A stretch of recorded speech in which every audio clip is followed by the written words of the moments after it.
Andhra settler అంటే మా గౌరవం ఉంది. ఇంతకు ముందు చెప్పినట్టు కేసీఆర్ గారే చెప్పిండ్రు. ఏమని చెప్పిండ్రు? ఆంధ్ర సెటిలర్స్ కి ఎవరికన్నా కాలికి ముళ్ళు గుచ్చుకుంటే నేను పండ్లతోని తీస్తా అని కేసీఆర్ గారే చెప్పిండ్రు. ఉట్టి మాటలనే కాదు, ఇదే ఆంధ్ర సెటిలర్లని ఈ 10 సంవత్సరాల కేసీఆర్ నాయకత్వంలో ఎంత అద్భుతంగా చూసుకున్నాము. ఒక్క ఇన్సిడెంట్ అనేమన్నా రెచ్చగొట్టి డ్యామేజ్ చేసే, హైదరాబాద్ ఇమేజ్ ని డ్యామేజ్ చేసే ప్రయత్నం చేస్తా ఉన్నారు. అయ్యా రేవంత్ రెడ్డి గారు, ఇప్పటికే మీరు హైడ్రా అని బైడ్రా అని రోజుకొక బిల్డింగ్ కూలగొట్టి మీరు ఇబ్బంది పెడతా ఉన్నారు హైదరాబాద్ ప్రజల్ని. ఇలా హైదరాబాద్ లో పెట్టుబడులు పెట్టాలంటే భయపడే పరిస్థితికి తీసుకొని వచ్చిర్రు. హైదరాబాద్ బ్రాండ్ ఇమేజ్ ని ఇవాళ రేవంత్ రెడ్డి గారు డ్యామేజ్ చేస్తా ఉన్నారు. ఇదంతా ఒక పెద్ద కుట్ర. దయచేసి హైదరాబాద్ ప్రజలందరూ కూడా గమనించాలి. రేవంత్ రెడ్డి గారు ఇదంతా కుట్ర చేసి హైదరాబాద్ డెవలప్ కాకుండా కేసీఆర్ గారు చేసిన 10 సంవత్సరాలలో ఇలా అన్ని ప్రాంతం ఉన్నోళ్ళు, ఆంధ్రోలు కావచ్చు, నార్త్ ఇండియన్స్ కావచ్చు, ఏడు నుంచి వచ్చిన సెటిలర్స్ ని మేము అద్భుతంగా స్వాగతించినాం. అద్భుతంగా హైదరాబాద్ ని ఈ భారతదేశంలోనే నంబర్ 1 సిటీగా తీసుకుపోయినాం. Is it not the truth? ఇలా మీరు చేస్తుంది ఏంది? చంద్రబాబు నాయుడు గారి ట్రాప్ లో పడి, చంద్రబాబు నాయుడు గారి డైరెక్షన్లలో పడి రేవంత్ రెడ్డి గారు ఇక్కడి నుంచి అందరినీ కూడా తీసుకుపోయి అమరావతికి డైవర్ట్ చేసే ప్రయత్నం ఇవాళ స్వయంగా రేవంత్ రెడ్డి గారు చేస్తున్నది యావత్ తెలంగాణ ప్రజలు గమనించాలని విజ్ఞప్తి చేస్తా ఉన్నాను.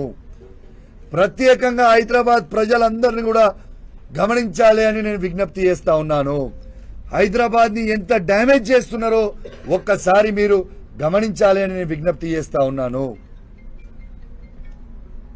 ఇంకోటి కూడా నేను చెప్పదలుచుకున్నా రేవంత్ రెడ్డి గారికి.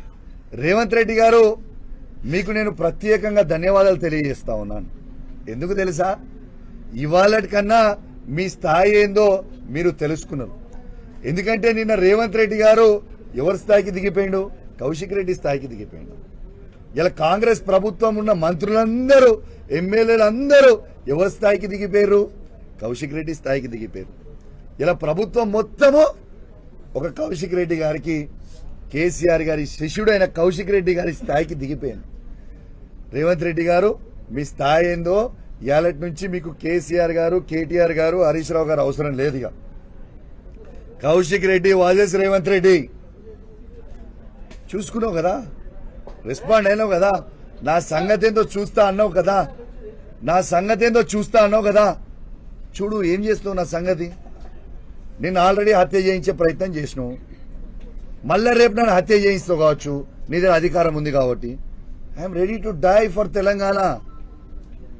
కౌశిక్ రెడ్డి చావడానికైనా సిద్ధంగా ఉన్నాడు, కానీ నీతోని కాంప్రమైజ్ కావడానికి సిద్ధంగా లేడు బాబు రేవంత్ రెడ్డి గారు. తెలంగాణ ప్రజల కోసం, తెలంగాణ కోసం మళ్ళా బీఆర్ఎస్ పార్టీ జెండా ఈ తెలంగాణ గడ్డ మీద ఎగిరేయడానికి కోసం మళ్ళా కేసీఆర్ గారిని మళ్ళా ముఖ్యమంత్రి పీఠం మీద కూర్చోబెట్టి తెలంగాణని అద్భుతంగా మళ్ళా అభివృద్ధి చేయడానికి కోసం కేసీఆర్ గారు ఉండాలి అనే దానికోసం నిత్యం కొట్లాడుతూనే ఉంటా, నా గొంతు విప్పుతూనే ఉంటా. మీరు చెప్పిన అబద్దాల ప్రామిస్లని ఎండగడితేనే అందరూ వినాలి. ఆయన ఏమన్నాడో ఒక్కసారి మీరు వినాలి.